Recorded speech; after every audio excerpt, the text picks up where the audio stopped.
On behalf of Hospice of the Piedmont and Hospice of Randolph, welcome to the E-Series, an educational webinar series aimed at engaging our community, exploring relevant topics, and educating about ways to connect with our organization. My name is Ryan Biagini, Director of Community Engagement and Education, and I'll be your host today. Over the next several months, our E-Series continues with a sequence of conversations highlighting the excellent care we provide the patients and families we serve. Joining me for today's session, Conversations in Care, Bridging the Unknown, is CEO Trent Cockerham and admission nurse Joanne Scott.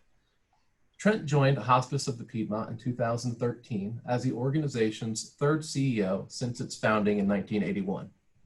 Prior to joining the organization, Trent worked for 16 years in long-term care with Triad Medical Services in Yadkinville, overseeing operations and management of a statewide network of almost 2,000 long-term care beds. Most recently, he led the organization in navigating a merger with Hospice of Randolph. Joanne will celebrate 20 years with Hospice of the Piedmont this coming January. During her tenure, she has served as both an RN case manager in home care and team leader at our inpatient facility. Currently, she works as an admissions nurse and referral liaison for new and interested patients coming on service. Thank you to you both for being with us today. In just a moment, we will get the opportunity to sit in on a conversation between Trent and Joanne as they walk us through the typical experience of families who are seeking hospice services, the barriers that may exist for those individuals and their families, and how we at Hospice of the Piedmont help bridge the many unknowns that are present during this process. During today's discussion, if you have any questions, please type them into the Q&A section, which can be found at the bottom of your screen. We will set aside time to address these at the end of the session. You may also choose to type any additional comments in the chat section. Now, without any further ado, I would love to hand this discussion over to you, Trent and Joanne. Thank you. Thank you very much, Ryan. I certainly appreciate the opportunity to be with you, Joanne, and have a thoughtful conversation about a wide-ranging topic for our viewers. As Ryan mentioned, this is a beginning of an initial series of conversations where we'll explore what oftentimes I am asked as the leader of the organization, which is what can someone who receives hospice care actually experience or expect, not only from the patient's perspective, but also from the family's perspective. And so I'm really privileged to be with you, someone who has had a long tenured experience with our organization, to begin exploring those. So I appreciate the opportunity to talk with you today. You know, it occurs to me in that 20-year span of time that you've experienced a lot, certainly, you've seen a lot, but I suspect that there is a common thread that, you know, sort of exists with all of the patients and families that we work with during the course of any given year. Might you sort of talk a little bit about that? Yes, I think, first of all, thanks so much for this opportunity, because I love the chance to talk about what I do, because I love what I do. And I think if I had to choose one of the greatest needs or sort of common threads that I notice as I have those first encounters with patients and family members, is the need to be heard and the need to be understood. You know, there are so many different things that have happened in a patient's life up until that moment when we first meet. And we just need to take time to hear that. We need to take time to understand what has brought them to this place in time, and that we are there to start a relationship with them. And that goes both ways, and develop a partnership with them. Sure. You know, I think a lot of times when people think about or even begin contemplating hospice services, it conjures a lot of real fear and a significant amount of uncertainty. And, you know, has that been your experience? Yes, I think that there are many fears that patients face. They fear the unknown. Mm. They fear putting their trust in a group of people who they have never met before. Mhm. Um, they fear sometimes the medications that are involved with care. They fear how their disease or how their illness will play out. And they need reassurance that our team has expertise and we have a real heart for understanding what their experience has been, understanding what the barriers might be, what their fears and concerns might be, and starting to just dialogue about those things to try to move past those so that a patient isn't feeling so much like a patient, but like a person. Oh, so that's a powerful statement. Feeling like like an individual again, not as a patient. You know, oftentimes is the case, and I'm curious about your experience. Um, Folks who are coming into our service at Hospice of the Piedmont or Hospice of Randolph may have had, you know, years or decades of, you know, significant illness.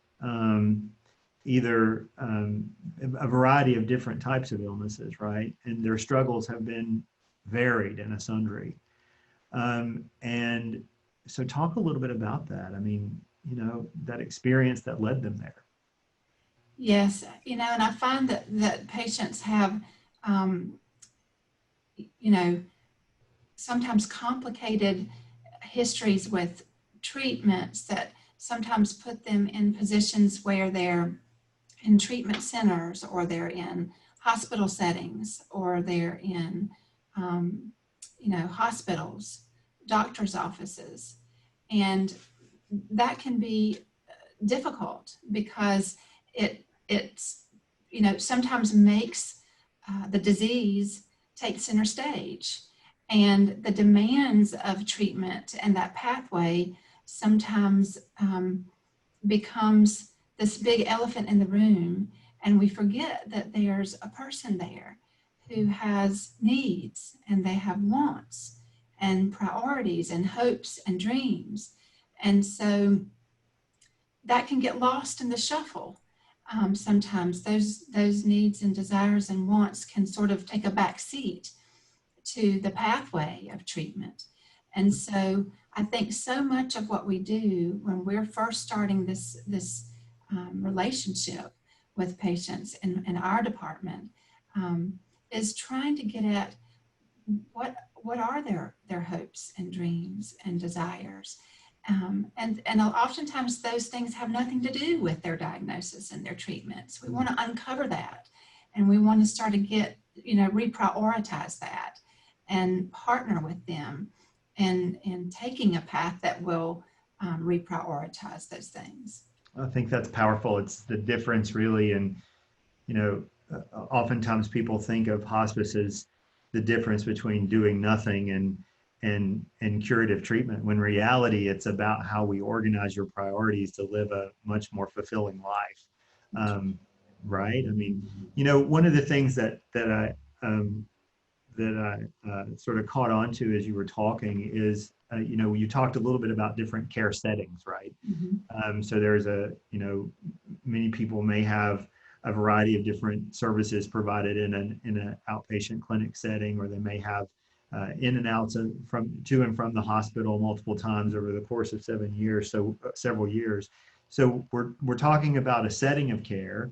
So we're talking about an individual transition, but then we also are talking about a physical transition of care. You know, 95% of all the services that we provide during the course of a year to more than 2,000 patients each year is actually in a private home. Could be also in a nursing home or could be in an assisted living, but it doesn't happen in what we conceptualize oftentimes as a traditional care setting. Mm-hmm. And so, you know, when I think about that, I often think about us as individuals, right? We would never pick up the phone call a person we've never met before and say, hey, I think I need some help, right? And won't you come over to my house and help me? Now, we might do that for a neighbor. We might do that for somebody who we know from church or from some other social group, but we would never just pick up the phone that we Googled a number for and call an organization and say, hey, I need some help. I want you to come over. So we're inviting, people are inviting us into an incredibly intimate time in their life in an incredibly intimate setting, right? So talk a little bit, if you can, about how you navigate that, right? I mean, that's a really sacred thing. It is, and we don't take it lightly. When we walk into a patient's home, we are invited guests, and this is their space. And we want to immediately make them understand that we respect that. And a lot of times, we just start conversation because our ultimate goal is to get to know a person and get to know that person in their space, and also get to know their people, their support system, their family members, their friends, the people that they invite into that space with them. And they all sort of come to that place, that first meeting, with different fears, different expectations, different thoughts, different experiences. So we want to try to uncover those things. The patient is always going to guide the plan of care. And we want to ask them permission for who can be a part of that meeting, who can be a part of this relationship that we're forging together. And then once we understand who their safe people are to talk to and to include in this relationship, then we can open the dialogue up for their loved ones to talk about what their thoughts and their fears and their concerns are, because we have to build their trust. We have to build trust with the patient that we are there for them and that they are still in control, and we are invited guests to come alongside of them. And we also have to build that trust with the family members and the loved ones, because when you love someone, you know that they can be vulnerable when they don't feel well or when they're dealing with life-limiting illness or chronic illness, and you want to make sure that they know that that they can trust us, and we're going to listen and we're going to hear them. Sure. You've touched on a couple different things there that I might want to revisit. You talked a little bit about relationship. We as an organization build a relationship with a family. We'll come back to that in just a moment. But you talked a bit about the family, right? And I don't think any of us and any of our viewers can talk about family without understanding that there are many dynamics that work within a family group, right? And so I suspect in that 20-year span of time, you've worked with lots of families who have lots of very different dynamics. Mm-hmm. So how do you begin to navigate that on the very front end? We'll have another conversation in our next installment with one of our social workers, an invaluable member of the hospice care team, as they all are. But how do you begin to navigate those perhaps difficult dynamics that are happening, and why is that important? It's so important because we're building this relationship together. And so I think the idea that we're going to walk into a patient's space in their home on the first visit, and every single member of that visit is going to be on the same page, is not really always a realistic or achievable goal. But generally speaking, when we all love and care about that patient, we can come to some common ground, some place to start, some commonalities that we can all agree upon to start building this relationship as we move forward. So quick question: Do you find often that common component really is? I'm guessing, and this seems really simple, but perhaps it isn't. Is it really the patient? Is that the most common is it the person that we're really talking to, right?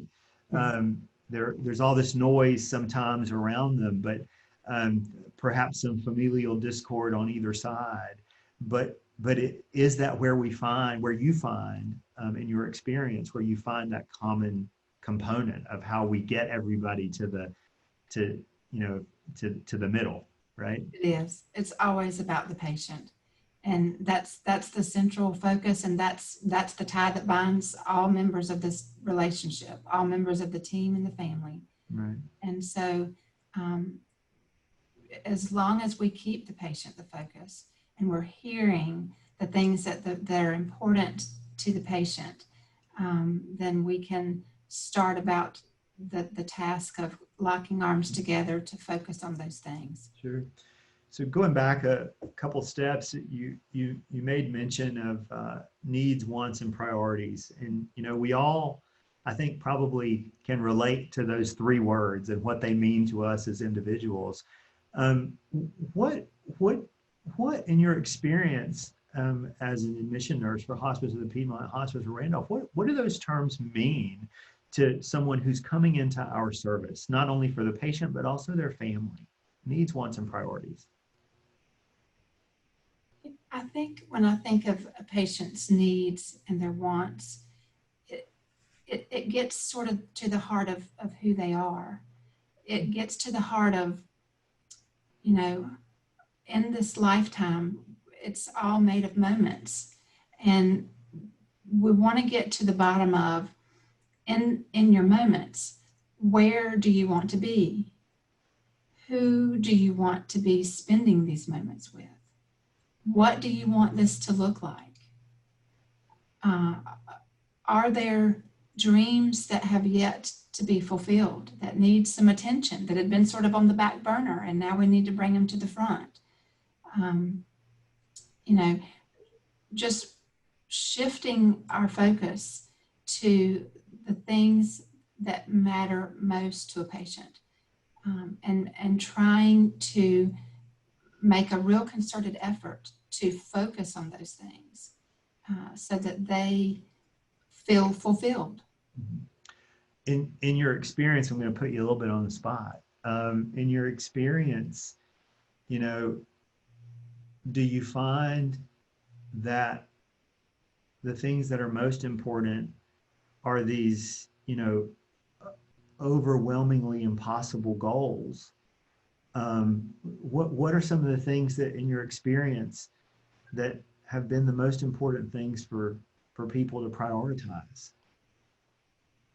Family time with loved ones, being in their space to build those memories, being with the people that they love. Those are where the real magical memories are made. And that's one of the beauties of the hospice program, is it meets patients in their space and allows them to sort of build those memories right where they are, with the people that they love the most, spending time with those that they love. Sure. Our mission as an organization is pretty simple, right? It's for those of our viewers who don't know, it's to connect individuals and their families to the care they need on the terms they choose. Mm-hmm. You are oftentimes the very first person that they might be seeing as a representative of our organization in the home. And as you've already mentioned, you're talking to them about a lot of fears, perhaps a lot of uncertainties. Mm-hmm. You're dispelling some myths and misconceptions, and I want to sort of go back to a couple of those that you've already mentioned, or at least one of them for sure. People oftentimes have great fear of hospice as it relates to medication, right? And what are some of the things that you see, and how do you begin to help navigate those discussions? I have found that there are so many myths and fears and misconceptions. Sometimes it involves medications, and I find patients are often very relieved to know that hospice has a very generous covered drug formulary. And so Many of their baseline medications are often covered and very much continue during their care with hospice. Sometimes patients fear the medicines that we might prescribe. And I can resoundingly assure patients that we have a fabulous team of doctors and nurse practitioners whose life has been spent in this specialty. They understand medications.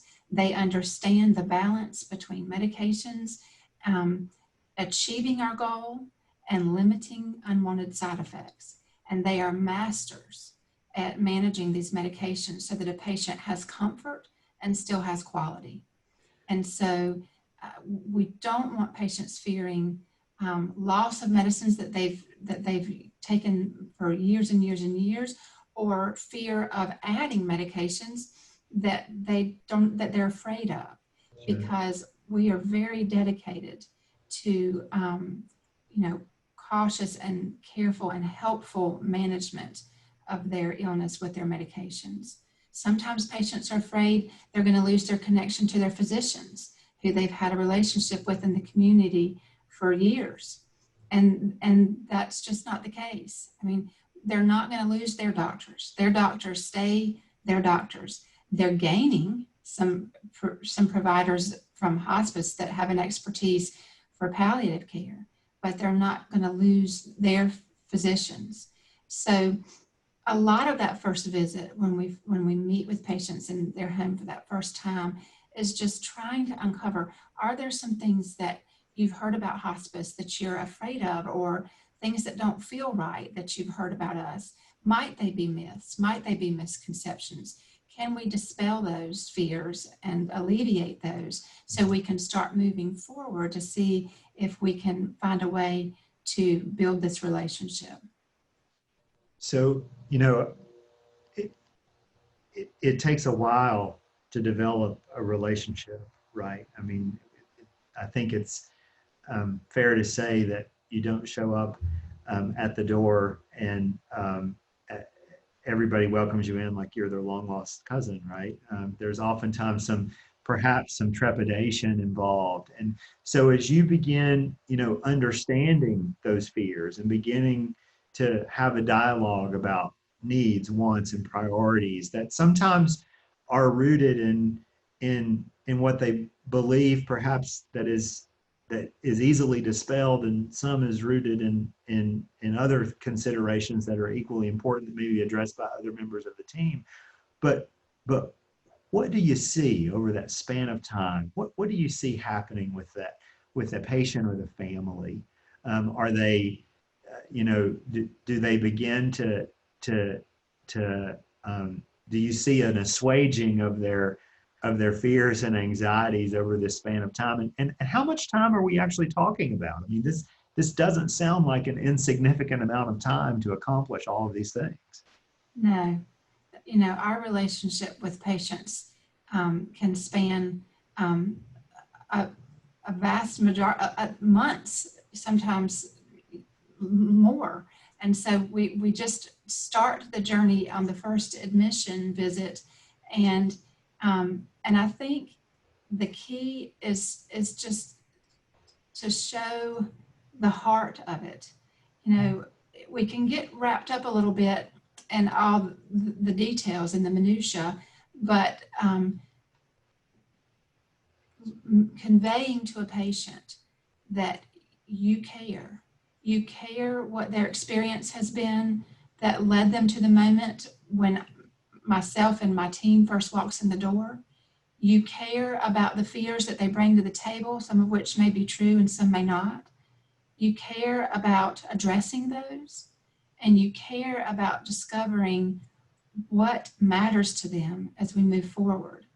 And when that care comes through, when the heart of it comes through, then we just start to build trust sort of one brick at a time. It doesn't happen overnight, but we have time. This takes time, and we begin the journey, and then we have a multidisciplinary team that is phenomenal, that continues that journey once my team comes in and passes the baton. Sure. So for the benefit of the folks that are watching this that may not have a significant amount of knowledge about how this might work, you and your team, your colleagues are the first step, right? You're beginning to talk with the patient and family about what we do, who we are, and helping normalize, I suspect, some really difficult conversations. I think that's some of the things I've heard you say. Yes. And so you're really setting the stage for a group of people, an interdisciplinary group of social workers and nurses and chaplains and other, physicians and nurse practitioners to come after you, right? So you're really laying just a very important foundation for what becomes a much deeper relationship. Is that fair? Yes. Yeah. Yes. And we are a team. That's what makes hospice so beautiful. I've worked with Hospice of the Piedmont and our affiliate Hospice of Randolph. I've been here for almost 20 years, but I had other experiences before I came here. And never in any other profession as a nurse have I encountered this teamwork. We are a team of doctors and nurse practitioners and nurses and social workers and chaplains and certified nursing assistants and volunteers and bereavement team that are relentlessly in pursuit of making a patient's life have quality and comfort. And so we take that very seriously. We work together as a team. We lean on each other. We have different gifts. We have different strengths as team members to offer the patient. We meet every week. Every single week we meet as a team and we talk about each patient and ways that we can come together to make their moments the best they can be. And we are extremely dedicated to the mission of this.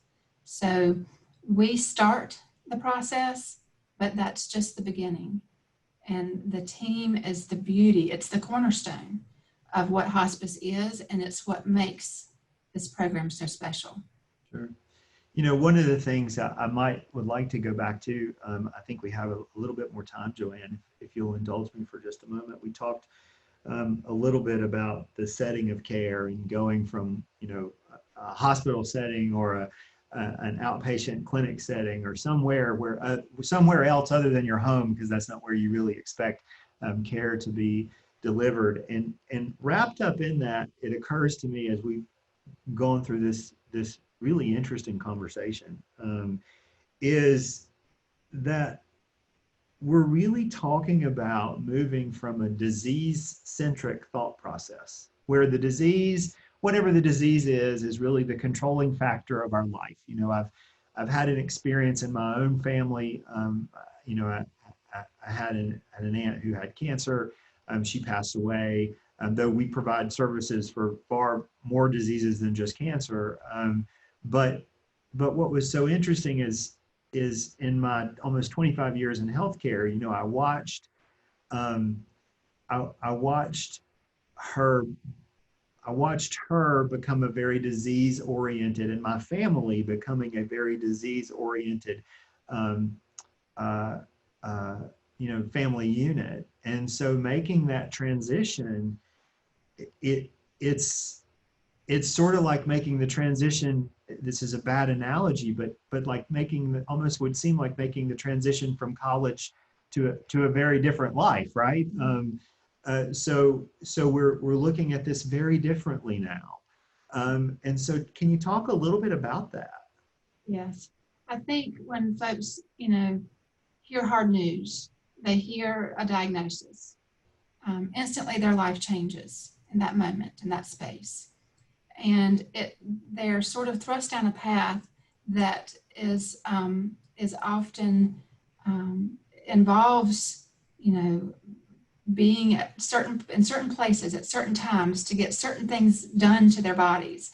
And their calendars all of a sudden change. All of a sudden their calendars are populated with appointments and schedules and medicines and things that may not have been there the day before.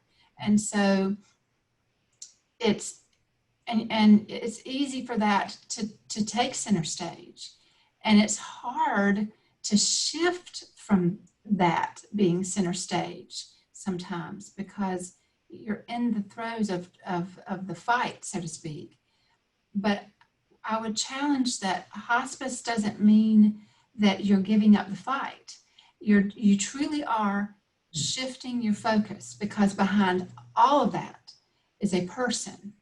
There is a person, a human being who is valuable, who is special, who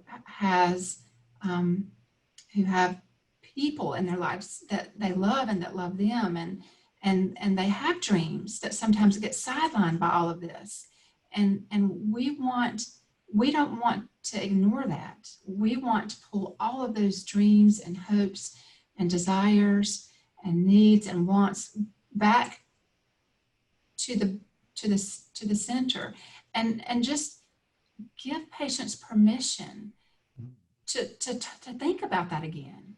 You know, sometimes it just gets put on the back burner. All these things get put on the back burner because you're moving into this, realm of treatment, but they don't have to be on the back burner. And this is something that I think makes hospice so special, is we try to pull all those back burner things out and say, what are they? I mean, we've done so many cool things. I mean, I've seen weddings, I've seen vacations taken, I've seen bucket list items checked off, I've seen family members in the military overseas. We've been able to participate in getting them home.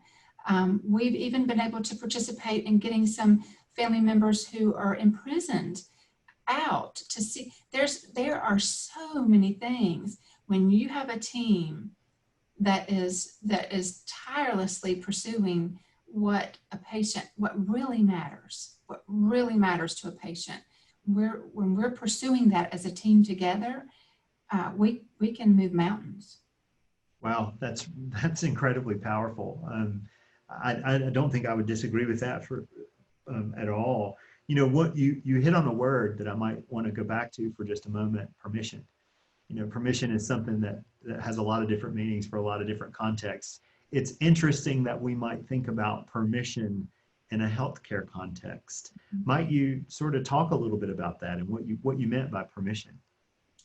The patient is very much the center of everything we do in hospice. And we are coming into their lives at a time when they are vulnerable. They are often scared. Knowing things about a patient physically is very intimate. And we do need permission to start to sort of crack the window on those types of things, to see if there's a way that we can work with the patient. We want to ask them what they feel comfortable sharing. We want to ask them who it's okay to include. We want to ask them, what their experience has been, how they see their illness, what it's meant to them, what has it cost them, what have they lost as a result of it, and we have to ask for permission to sort of dive into those very personal things and make sure that they feel in control of those things and that they know that they are in charge. So in thinking about that a bit more broadly, it might even be that there are folks watching today who may even need this conversation to give them permission to pick up the phone and call, right? Because fear sometimes can be really paralyzing. Fear of the unknown can be really paralyzing. And fear of what we might not yet know or understand. And just giving, hopefully what we were able to do today is even give some folks some permission that they didn't know that they had, to pick up the phone and call if they have even just questions, right? Right. When you think about when you think about misconceptions and myths, and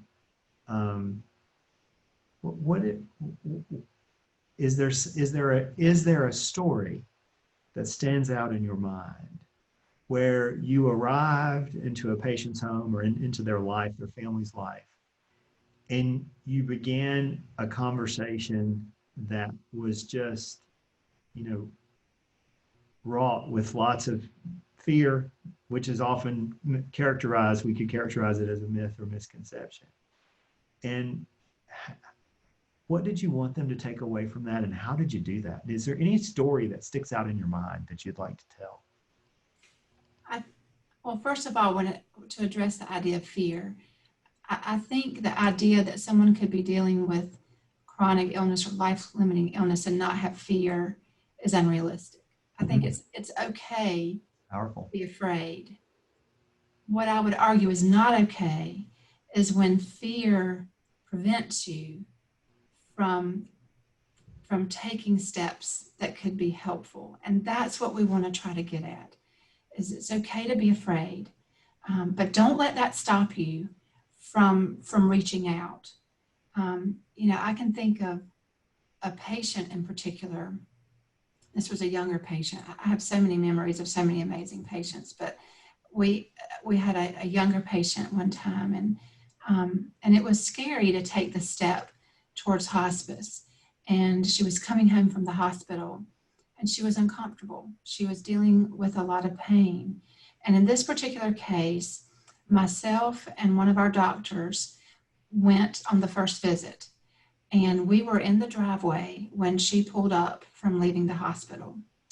And we participated together in that first visit with that patient. And her mother was there and her grandmother was there. And it was a wonderful first visit where we started to uncover things about what was most important. And very quickly, the case manager nurse joined the team, and the social worker joined the team, and the chaplain with his guitar joined the team. And we had volunteers that had plugged in to help, and amazing moments happened with that patient. And, you think, wow, well, that's a blessing to that patient and family, but they were such a blessing to us. And she passed away, and many of us were there for the funeral. And now our fabulous bereavement team is helping that family learn to start moving forward without her. And so I think for a minute, if fear had paralyzed them from taking that step, none of that would have happened. And so I want fear to not be something that stops you or paralyzes patients. I want it to be something that causes you to reach out to us. Just let us come out and start the dialogue. It doesn't commit you to anything. Let's just start the conversation, because giving patients permission and a space just to share, just to talk about it, will sometimes lead us in a direction that is very, very powerful. Sure. So we've got a couple more minutes left, and I want to ask you just a couple more things, if I might. I appreciate your indulging me for this amount of time. Mm-hmm. We've talked about pain, we've talked about medications, we've talked about a lot of things. Those are oftentimes wrapped up in, alleviating symptoms. And before I ask my question, I might just sort of set this up a bit, if I may.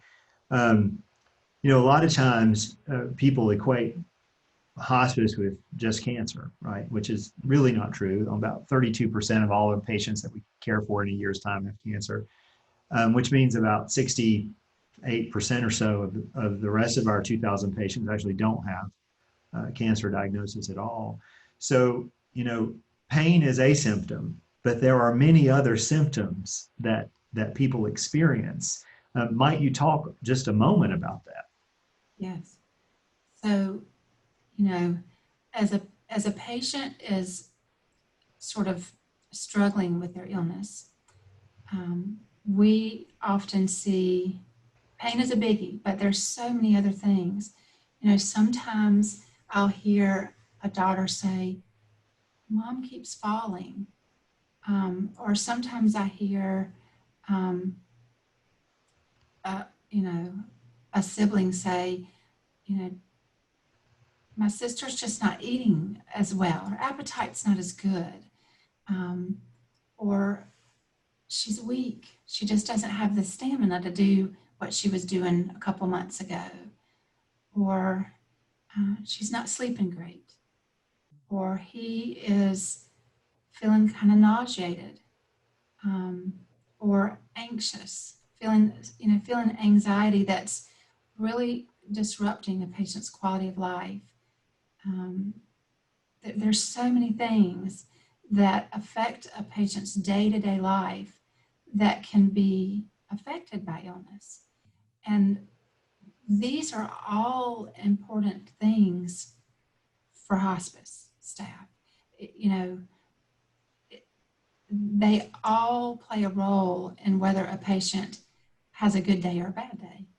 And so there's so many things that we can do to address these issues, Sure. to help families feel empowered to know how to address these issues in a way that still promotes a patient's functionality and their quality, and their ability to interact and be present with the people that they love. And so this is sort of what you're signing up for when you agree to hospice services, is really a team of experts who understand these things and will do everything we can to try to address these symptoms. It's not just pain. I think that's a great segue to a comment. And, you talked about empowerment. I've made some mental notes here about some of the phrases that we hear today in healthcare, right, which is a hotly debated topic. You hear things like patient-centered and self-directed and lots of sort of buzz phrases.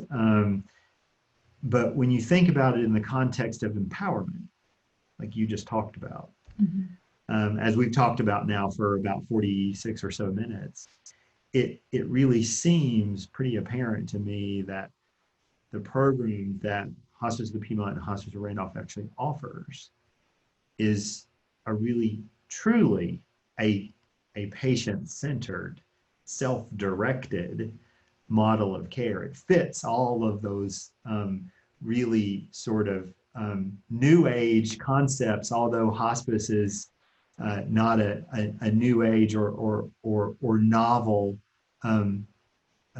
method of care delivery. It's been around since the early 1970s, and our organization has been around since 1981. So I think that's just a comment that I might like to make, just based on what I'm hearing you say, that for the benefit of those who may be watching and listening to us watching now, or maybe listening to us at a later time. Joanna, I've got one last question. What is the one thing that you hope those folks who are either watching us today or listening to us today or watching us at some time in the future, because this will be recorded and posted for public consumption later, what is the one thing that you hope our audience will take away from our conversation today? I would say that whether you have been given a life-limiting illness or not, life is precious, it's brief, time is precious, and we've spoken a lot about fear, about the fears of hospice.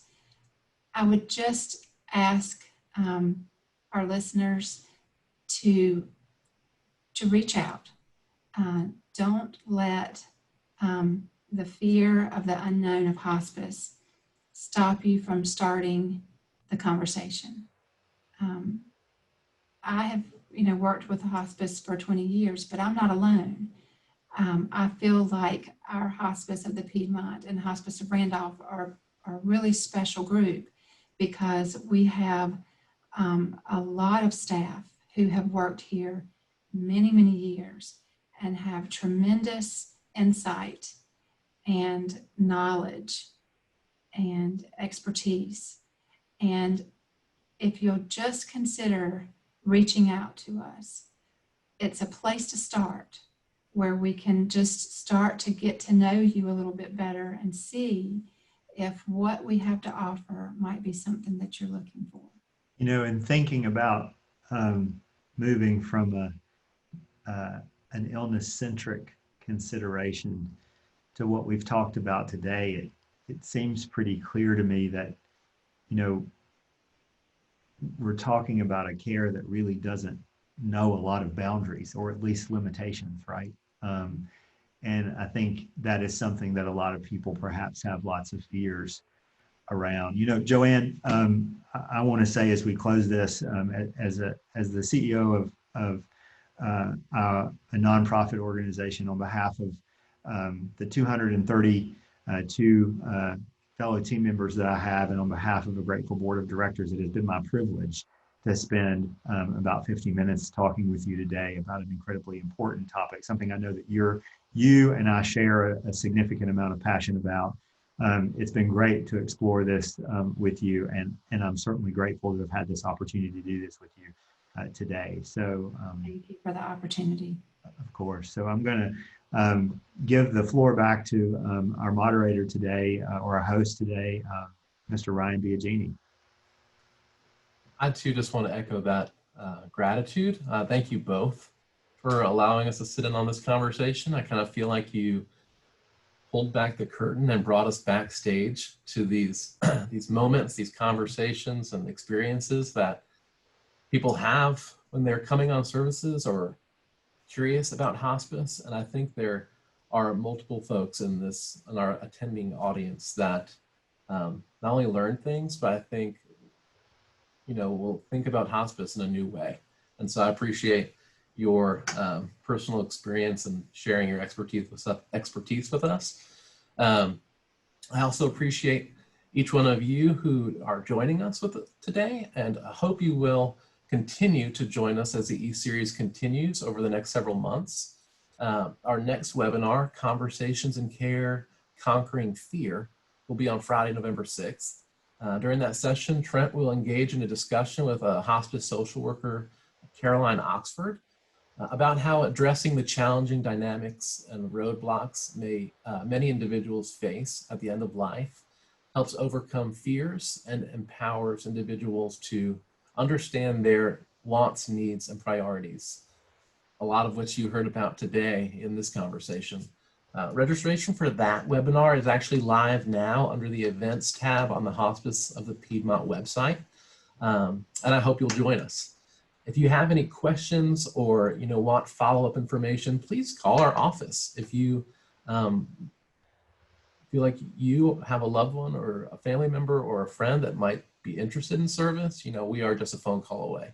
And it does take a little bit of courage to get over that initial, roadblock of fear or facing the uncertainty. But as you've heard today from Joanne, you're not alone. And there's a great team here waiting for you. So thank you for being with us and have a great day.